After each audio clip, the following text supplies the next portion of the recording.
plus 4 factorial is 24, and then x to the 8th, and then plus dot, dot, dot. That keeps going, right? What I have now is another representation of e to the negative x squared. I'm rewriting e to the negative x squared as a power series, right? As a power series, the Maclaurin series, right here. And now what I'm going to do is I'm going to come back over here and I'm going to integrate it. So this is equal to the antiderivative of 1 minus x squared plus 1/2 x to the 4th minus 1/6 x to the 6th plus 1/24 x to the 8th. But that keeps going forever, doesn't it? So I'm going to say plus dot, dot, dot, close parentheses, dx.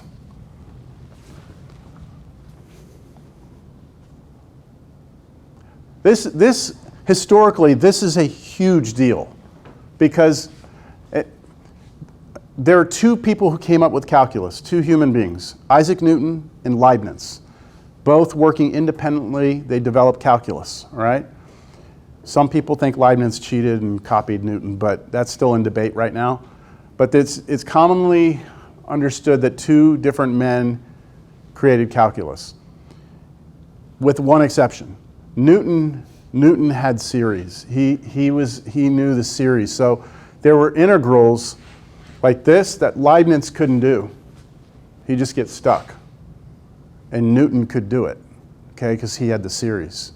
So there's a big difference between the two. This is a historically monumental shift because, again, like I've told you, this is what allows us on a computer to get an answer, is we can do the series instead of that. And not only that, everybody in here should look at that and be like, that's the easiest integration now, right, compared to things we've done. This is simple stuff, right? We're going to have first c, because we're always going to have a constant, right? Plus, now, antiderivative of 1, x, right? Antiderivative of negative x squared is negative 1/3 x cubed, right? Antiderivative of this one, what would that be? Plus what? 1/10? X to the 5th. Good. Let's keep going. Next one. Minus 1/42nd. X to the 7th. Right, we're just doing power rule on these, right? Just bringing the constants. The antiderivative of that's 1/7 x to the 7th. And then I multiply the 1/7 times this and get 1/42. Yeah? Numbers are getting kind of big now. Plus, I need to do 1/9 x to the 9th, 24 times 9. 216? 1/216 x to the 9th. And then I could just keep going, right? Do you have a question? No, you're all right? Okay. That's the antiderivative.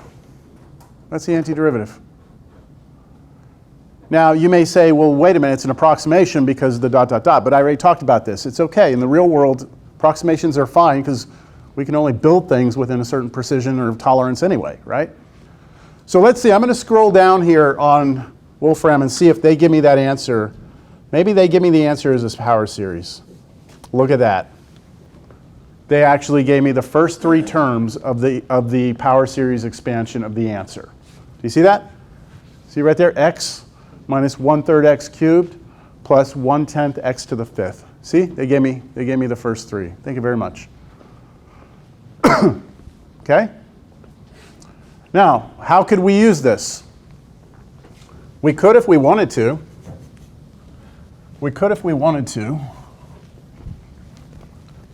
Do this now. What's the integral from 0 to 1 of e to the negative x squared dx? So now, instead of me giving you an indefinite integral where you're trying to find the function as an answer, this is the area underneath this curve, right? Between 0 and 1, what's the area under that curve? Well, the way you do that is you find the antiderivative, right? And then you plug in the 2 endpoints. So all I would do is now take my answer here, right? And I would x minus 1/3 x cubed plus 1/10 x to the 5th minus 1/42 x to the 7th. I'll just stop there and evaluate that 0 to 1, and I'll say this is approximately. Okay, I just took the first few terms. I could keep going, right? If I needed more terms, I could do more terms. But I'm just going to do the first few. I plug in 1. Boy, that's going to be easy to plug 1 in, right? And then plugging in 0 is even easier. And we get some answer, right? So on the Wolfram, if I were to go back to the original problem, and I were to say definite integral from 0 to 1 of e raised to negative x squared dx, it's going to give me a numerical answer. See that? Approximately 7.746824. You see that answer? Where do you think the computer got that from? Series. That right there. If you plug 1 into this, and then you plug 0 into this, I promise your answer is going to be close to that. If it's not, go out more terms and it'll get closer to that. Now you see on the top right of that, I can hit more digits. See that? If I hit that, the computer is going to go, okay, they want me to go further out in the series. So I'm going to go more digits, and it's going to get me more precision. Whoa, shit. It's not playing around, right? Because how hard, I mean, just think about it. How long do you think it would take a computer to plug 1 into this if there were 1,000 of them, 1,000 terms? How fast could that happen? I mean, how about if there were 1,000,000 terms in there? I mean, still probably under a second or so, right? I mean, how many operations can a modern CPU do in a millisecond, right?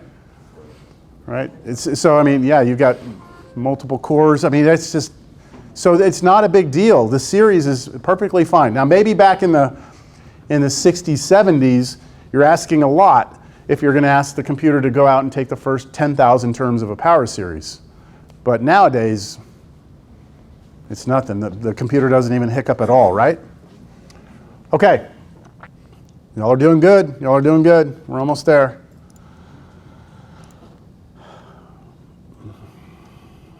So I'm going to give y'all a choice right now what you want me to do.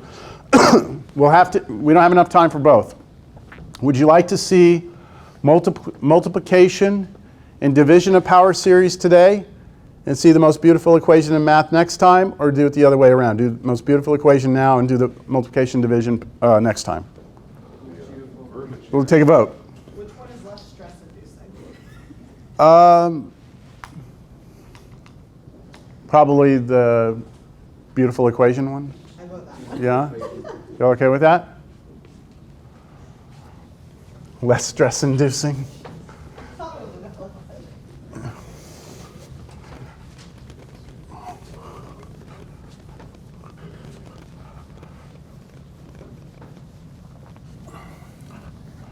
All right, so to start off, there is no most beautiful equation in math, all right? There is no such thing because beauty is subjective, right? So, but it is argued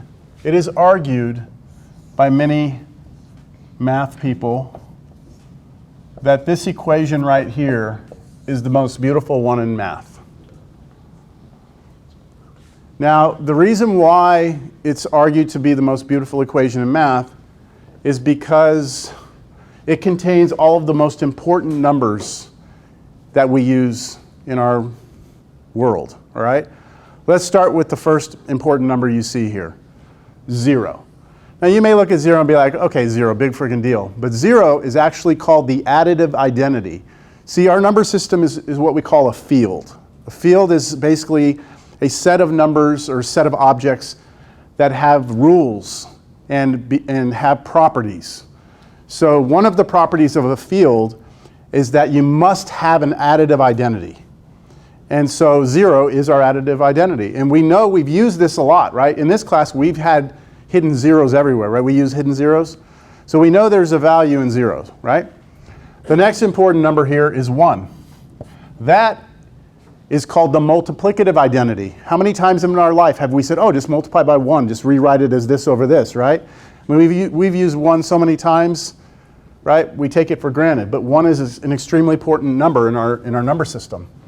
Then, of course, we have pi, right? Pi is the ratio of a circumference of a circle to its diameter, right? It's a very unique number. It's irrational, but we see it all over the place, right?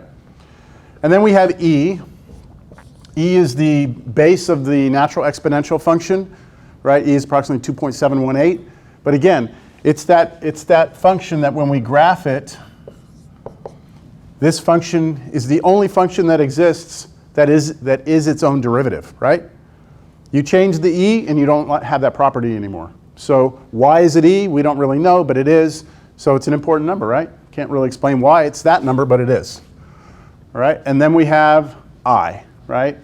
So I, we have carefully avoided I, right?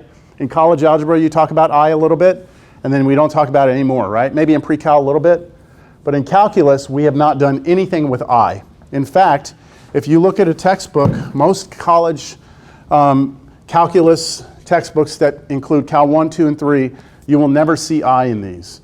And that's because most of them are called calculus of a single real variable. Real variable, meaning that x is always a real number. We never talk about imaginary numbers in calculus.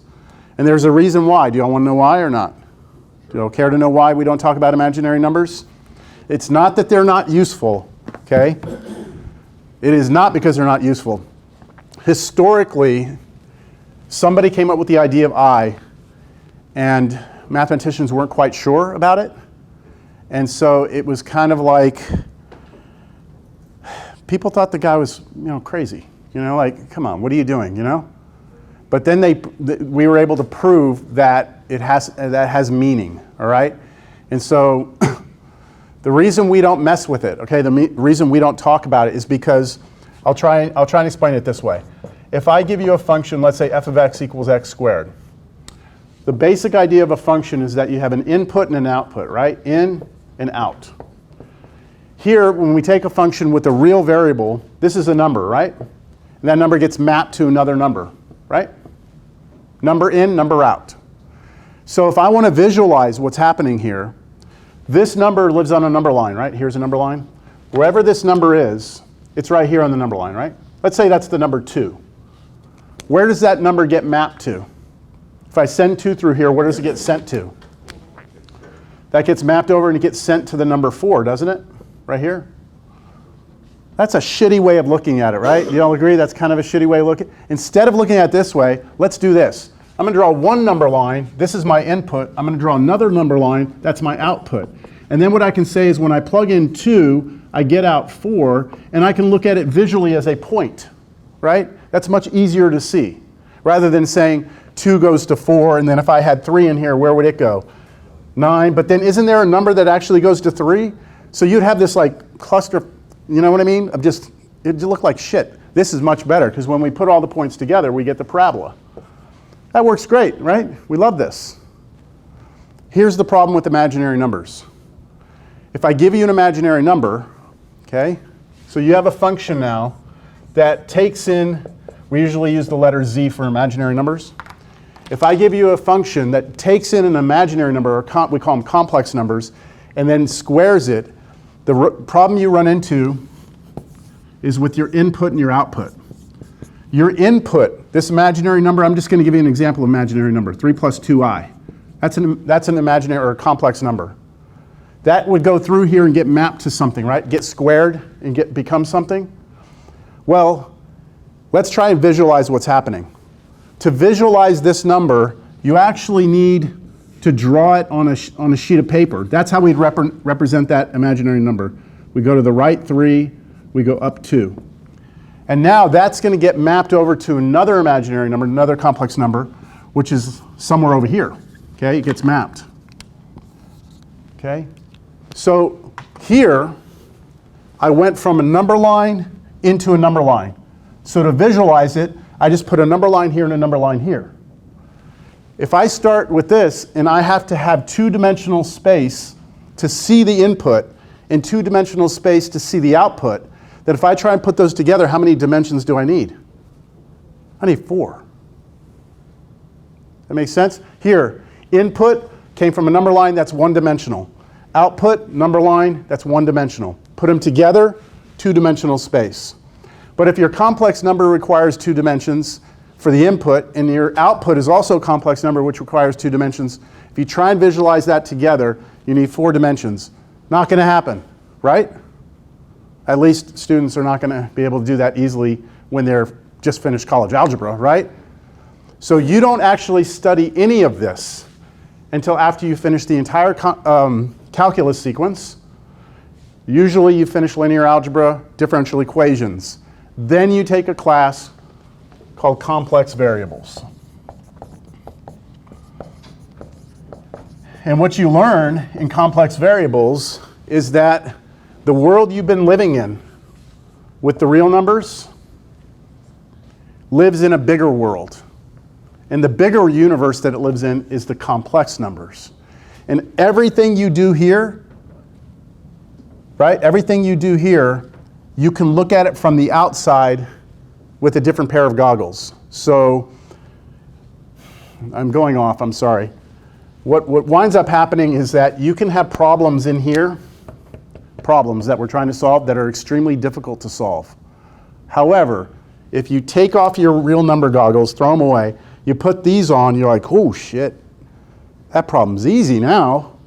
And what you do is you solve it in this universe and you take that solution back to the real numbers.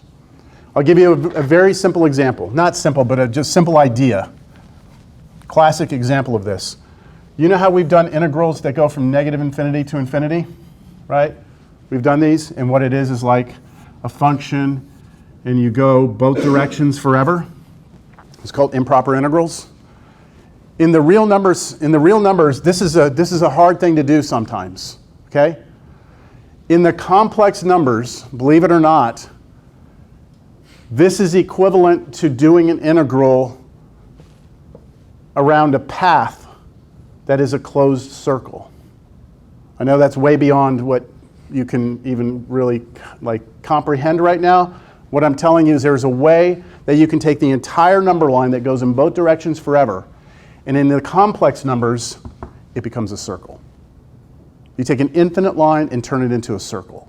And then in the complex numbers, you do something on top of a circle, it's much easier to do. And you take that answer and you spit it back into the real numbers. So it's an extremely useful, powerful thing. In fact, the leading edge of physics right now, I think one of their most important formulas involves the imaginary unit, I, in it. So, okay, I've gone thoroughly off target here a little bit, but you asked. So I is an important number in our number system. What is it? By definition, it is the square root of -1. Okay? So, we have all these important numbers connected together in a very simple, elegant equation, right? It's argued that this is the most beautiful equation ever. So what I'd like to do is I'd like to prove that this is true. Okay? I'd like to see if I can convince you that this is true. All right? So to convince you that this is true, would you be okay if I just show you this? Would that be okay? Would that be sufficient? If I can show you that this is equal to -1, then you would agree that this is true, right? Yeah. Just subtract 1 on both sides, right? So this is what my goal is going to be. I'm going to see if I can convince you of that. All right? I need a little bit of preliminary work before I do it. Let's talk about I for a moment. I is the square root of -1, right? I'd like to look at some powers of I. What's I squared? So what happens if you square that? You get the -1. That's the whole point of I. Okay, now what would I cubed be? Yeah, so you could look at this so many different ways. I'm going to look at it this way. I squared times I. Do you agree that that's what I cubed is? Yeah. Okay, but what's I squared? -1. So isn't this -1 times I? Which is just -I, right? -I. Is that fair?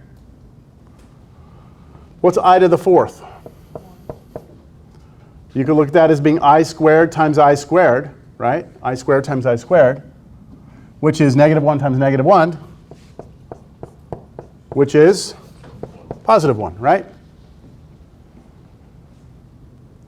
What's I to the fifth? Well, isn't that I to the fourth times I? And what's I to the fourth? 1. So isn't this just I? So we're back to the beginning, aren't we? And now if I do I to the sixth, that would be the same as doing I to the second, wouldn't it? So this would be -1. And then I could keep going, yes? So let me see if I can summarize this.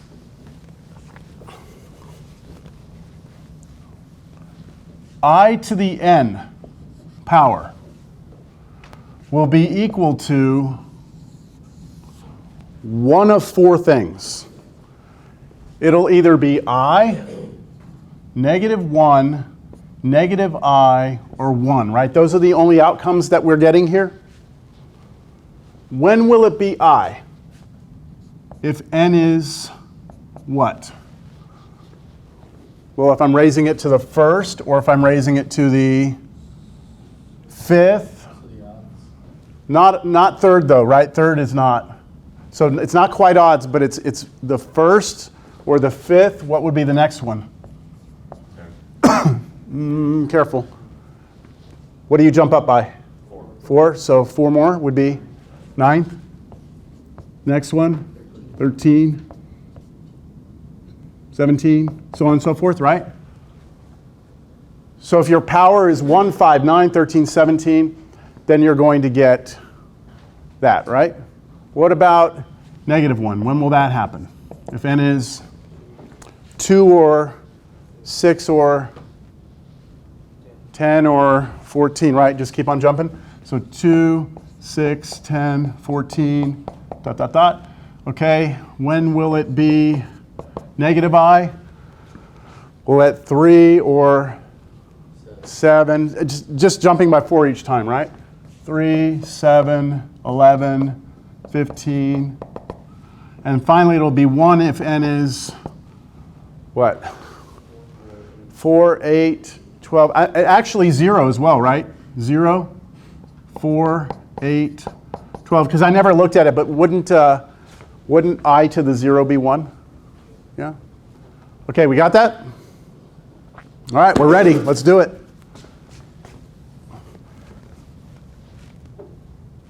"11 minutes, I think I can do it. So remember my goal, right? My goal is to try and convince you that that right there is -1, right? That right there is -1. I'm going to keep it up there. That's my goal. Okay? That's my goal. So let me see if I can get it. Well, how about I write this first? Oh, I did. Did I forget it the first time I put it up there? Oh, okay. All right, so let's start with this. E to the I pi, right? E to the I pi should be equal to 1 plus 1 plus I pi. You know what? Let me do this. I think it'll be easier if we do this. Let's do e to the ix first. Let's do e to the ix, not e to the I pi. I'll do the pi in a little while. I'm just going to do e to the ix. This is equal to this, and you tell me why. What am I doing here? You need to tell me what I'm doing here. Series. Yes. I'm doing the Maclaurin series, right, for E, aren't I? Yep. I need to go quite a few of these to get you to see this.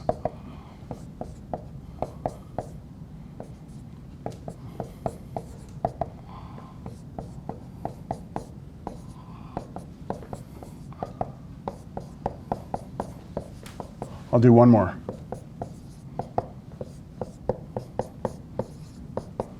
Okay, so what I've done here is I've used the Maclaurin series, right? We just did this for e to the -x squared, didn't we?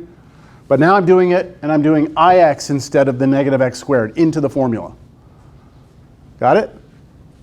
All right, this is 1 plus ix.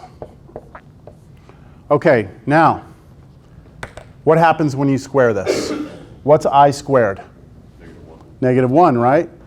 So when we go over here, if we use I to a power, if that power is 2, we get negative 1, right? So here we get a negative 1. I'm going to pull that out in the front as a minus. 1 over 2 factorial. And then that will just be x squared now, won't it? Because the I squared came out here as a negative 1. Yes? Plus, okay, what happens here? Well, maybe I shouldn't have put plus. Do I want plus or do I not? I'm going to do I cubed, right? What's I cubed? Negative I, right? Negative I. Negative I. So this is going to become a minus. Then I'm going to have 1 over 3 factorial. This will become I cubed, x cubed. So I cube the I cube the x. When I cube the I get negative I cubed. Or sorry, not negative I cubed, negative I. Sorry, I forgot we already cubed it, right? When you cube I, you get negative I. So I replace this with I with a negative, yeah? And then the x gets cubed. All right, let's look at the next one. Plus, well, maybe not. Let's see what it is. I to the 4th, what do we get? 1. Okay, so that's going to turn to 1. So this will be plus. This will be 1 over 4 factorial, and then just x to the 4th, right? All right, what about I to the 5th? Back to I, right? So it'll stay plus 1 over 5 factorial, then just I, and then x to the 5th. So I raise that to the 5th, it just gave me I. Raise the x to the 5th, gave me x to the 5th. It stays positive. Next one. Yeah, I to the 6th is negative 1. So that's going to give me a negative 1 over 6 factorial. That became a negative 1. X to the 6th is still there. 2 more. I to the 7th. Negative I. So it'll turn to a minus 1 over 7 factorial. I still have an I there. Then x to the 7th. Finally, I to the 8th is 1. So I get plus 1 over 8 factorial x to the 8th. And it keeps going, doesn't it? That keeps going? Yes? Everything that has an exponent, is it only applicable to the x? It's only on the x. This 8 is only on the x. Because remember, this right here, the 7 was on the I, right? This was I to the 7th. It was. But I to the 7th was negative I. So what I did is I replaced I to the 7th, right here, this. I replaced I to the 7th with negative I. And so I left the I here and I put the negative out front. All right. 5 minutes. Here we go. I'm going to group things together. So what I'd like for you to notice is that these terms, they either have an I or they don't have an I, right? They either have an I or don't have an I. So let me underline the things that have I's. Right? All those have I's, all the other ones don't. So now what I'm going to do is, let's write the things that don't have the I's first. 1 minus 1 over 2 factorial x squared. What would be the next term? Things that don't have I's. 1 over 4 factorial x to the 4th. What's the next one? Minus 1 over 6 factorial x to the 6th. Do I have any more? 1 plus 1 over 8 factorial x to the 8th. And that keeps going, right? Then I have, I'll do it in a different color, plus, so there's an infinite number of things in here. But eventually I am going to also have to include these other ones, right? Which are all the things that have I's. That has an I, that has an I, that has an I, right? That has an I. They all have I's, don't they? So what I'm going to do first is factor an I out. Since they all have an I, I'm going to pull an I out. And then in parentheses, I'm going to start writing everything in blue, but I've taken the I out. So I have what first? X. And the next piece would be minus 1 over 3 factorial x cubed.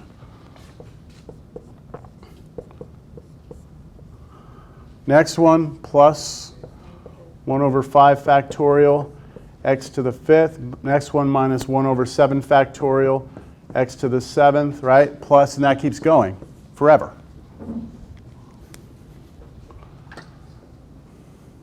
Drum roll. Who can tell me what the black thing is?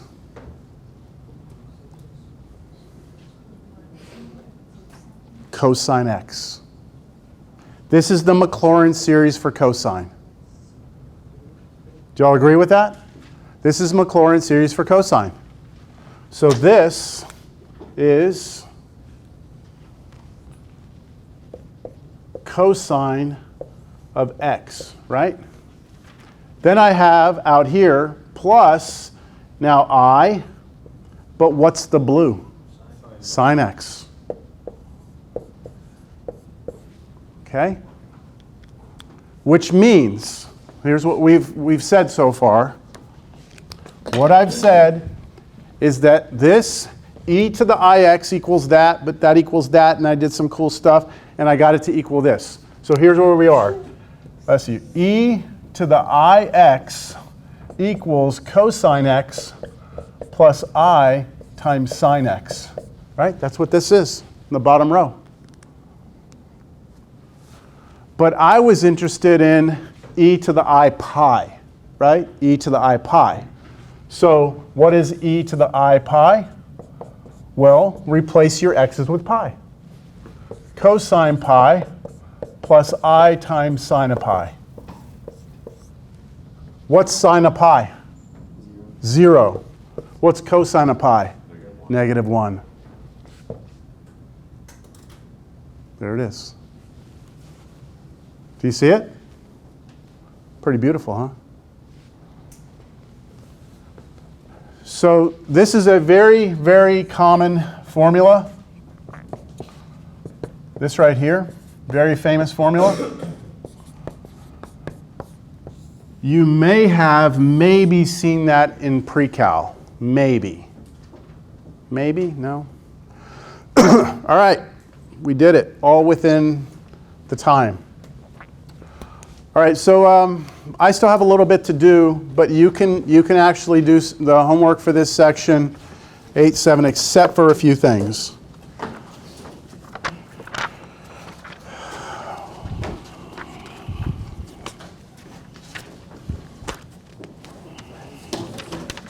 You know what? Yeah, you should try it at least. I told you to look at 5 through 10, right? Yeah.